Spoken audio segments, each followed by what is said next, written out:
salaamaaleykum daal boo bëggee dégg dëgg lii may bëgg a wax moo fi nekk maanaam nag doon naa xaar nag ba Pape Wathie nekk di audio nag ma mën a tafu ci ginnaawam waaye comme nag xaar naa ko ñëwut baal ma jéngu ko rek waaye daal Ousmane Sonko moom li ngeen koy giiñ ci boppam ngeen war a taxawal xool ba xam moom la am déet comme moom daa nekkoon impôt et domaine képp Macky Sall dàqe ko ca injustice génnee ko fa ñu di ko farale Macky ci cuuneem lay tabax Ousmane Sonko képp di ko xeex muy jéggi obstacle yi waaye Sonko moom maanaam man damaa gëm ni ku dul Adama Barrow fii ci Afrique Sonko gënulaa yow. aadama di leen déglu ñuy daw di wëri audio di dugal di génne. donc kon loolu lépp cuune ci maanaam Ousmane Sonko mën naa wax ne énergie bi mu def ci politique wala ay stratégie man bëriwul ci man xam lan laa wax. mooy waa APR ñoo ko tabax ci seenu cuune. ba mu toll nii mu toll. Ousmane Sonko tamit nekk leader boo xamante ne ci ay faay la dëkk. kuy seetlu. Ousmane Sonko rek laa mas a gis mu wootee ab conférence de presse. waaw ñi journaliste yi ak ni ñu yéemee nga xam ne boo dajee ak ñoom da ngaa war a tiit. ñi taal micro yi mu dem toog ne moo ku ñuy wax Ablaye Niane directeur campagne am ba. waaw di déyante ci seeni mbiri bopp. waaw ba muy rëcc di dugg ci micro yi. waaw xam nga loolu faay la. waaw mënoon nañ faa wax lu ne tey. waaw loo xam ne bu fa jógee dañ naan waaw kon faay la. waaw. Ousmane Sonko am naa problème sax maître daal doon na ko jéem a exploité waaye son bi moo normal waaw di audio Issa Sall bañ koy kat di génne profit bi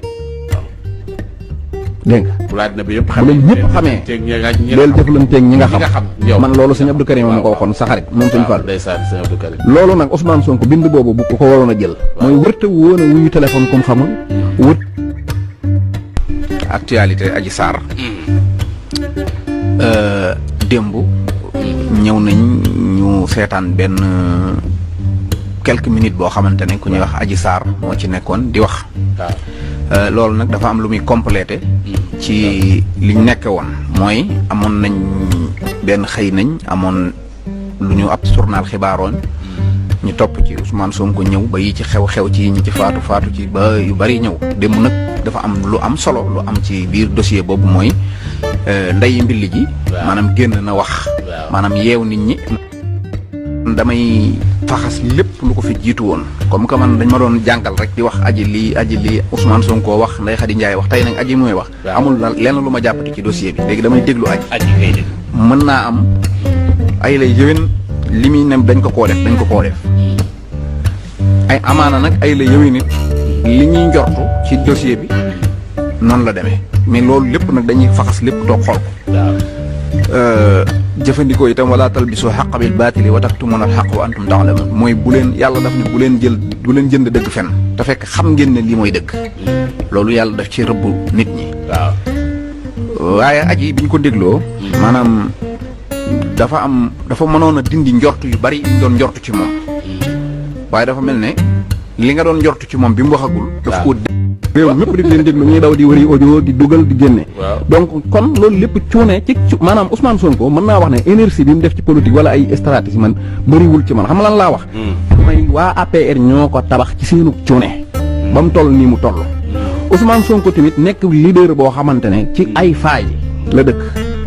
kuy seetlu Ousmane Sonko rek laa mas a gis mu wootee ab conférence de presse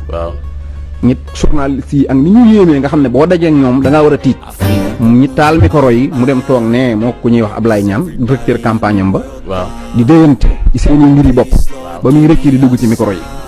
xam nga loolu faay la mënoon nañ faa wax lu ne tey loo xam ne bu fa jógee dañ naan kon faay la Ousmane Sonko am naa problème doon na ko jéem a exploité waaye son bi moo normal mënu ci woon a jëlee lu bëri Ousmane Sonko Mansour Faye tëkku na ko ne ko dinaa la génneel ay profil yu wane ne ñëw nga sama bureau donc kon warta woon a jël lu téléphone am di audio Issa Sall bañ koy kat di génne profil bay jël audio ñoom après audio boobu rek soo ci dolli waatee tey lii mu def nii mooy di génn guddi ànd yow donc même dem jàkkar sax Ousmane Sonko waru ko woon a def di ànd moom donc waxuma laa nag di dem ci milieu boo xamante ne sëñ Abdou Karim dafa maa mas a wax lu am solo mooy def ne bu la adduna bépp xamee del jëflanteeg ñi nga xam yow dégg bu àddina bi yëpp bu leen ñëpp xamee del jëflanteeg ñi nga xam man loolu sëñ Abdou Karim ma ko waxoon sa xarit moom sëñ Fall loolu nag Ousmane Sonko bind boobu bu ko waroon a jël mooy wërta woon a wuyu téléphone kum xamul wërta woon a dugg ci kër kum woon a wuyu téléphone kum xamul wërta woon a dugg ci kër kum xamul wërta woon a sax nangoo jox aw yaramam kenn koo xam ne kii mënul ne fii la juddoo fii la nekk mooy diw kon yooyu yëpp dafa nekk yoo xam ne ay faay la yu muy maye yooyu nag li ko def mooy nekkul politicien boo xam ne dafa rampé wu ci politique nekk militant di militant di gis yu politiciens yu magee di doxee moom ci liggéeyukaayam la jógee ñëw rek far brûler classe ñaari brûler classe yi nag bu ñu dajee moom lu nekk mën naa jur te dañuy ñaari xale yu góor voilà bu dee nag ci wàllu complot bi ñaar moo am mooy benn dinaa nangul Adja Sarr li mu wax 50%. li Adja Sarr wax. waaw mooy Sonko daf maa wiyoole dem pelente ci moom. dinaa ko nangu 50%. ba pare doog a ñëw nag ci complot bi man itam li Sonko wax muy 50%. parce que ñaari sénégalais lañ du ma jéng fenn. wala talbisu xaqa bil baatili wa taktumuna al xaq wa antum taalamun laay doxee fii. Ousmane Sonko na mu demee. ak heure ba mu dem. maanaam dem gi ak demin wi. mën nañ cee ñaaw jort. waaw heure bi mu dem ak ànd moom képp dem viol képp ku ñu ko def yàq nga doon viol wéet ngeen ci nekk te ñoom ñaar dem na fekk fa nekkoon wéet nañ kon li Adja wax kenn mënu koo dàq 100% d'accord waaye Ousmane Sonko nañu xam ne tey jii duñ ko éliminer ci politique dina am ñenn ñu noyyi lool te lu ci jiitu kenn ku dul waa APR kon amul kenn ku ñu mën a wax ne lii am te bu sottee ñoom ñooy gën a noyyi ñëpp. defuñu benn effort pour kon affaire bi mu sotti pour ñu noyyi. loolu dina am bu fekkonte ne yor nañ tamit ko nga xam ne mësta xeex Sonko ci dara. su ne mi ngi may xeex duñ ko gëm. su fekkonte ne tamit nekkul koo xam ne dafay éliminer ay adversaire politique am. parce que